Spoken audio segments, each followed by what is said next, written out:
राजा चंद्रभान ने एक दिन अपने मंत्री शूरसेन से पूछा कि पाप की जड़ क्या होती है।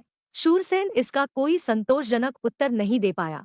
राजा ने कहा, इस प्रश्न का सही उत्तर ढूंढने के लिए मैं तुम्हें 1 माह का समय देता हूँ। यदि दी गई अवधि में तुम सही उत्तर नहीं ढूंढ सके तो मैं तुम्हें मंत्री पद से हटा दूंगा। राजा की बात सुनकर शूरसेन परेशान हो गया। वह गांव-गांव भटकने लगा। एक दिन भटकते भटकते वह जंगल जा पहुंचा। वहां उसकी नजर एक साधु पर पड़ी। उसने राजा का प्रश्न उसके सामने दोहरा दिया। साधु ने कहा, मैं डाकू हूँ जो राजा के सिपाहियों के डर से यहाँ छुपा बैठा हूँ। वैसे मैं तुम्हारे प्रश्न का उत्तर दे सकता हूँ, लेकिन इसके लिए तुम्हें मेरा एक काम करना होगा। शूरसेन ने सोचा, काम चाहे जो भी हो, कम से कम उत्तर तो मिल जाएगा।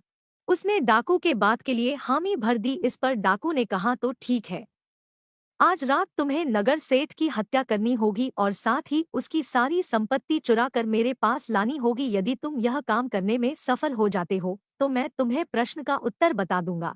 शूरसेन लालच में आ गया। उसे अपना पद जो बचाना था। शूरसेन इसके लिए तैयार हो गया और जाने लगा।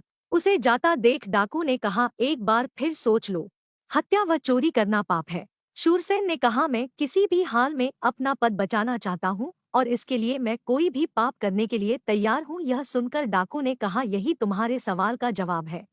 पाप की जड़ होती है लोभ।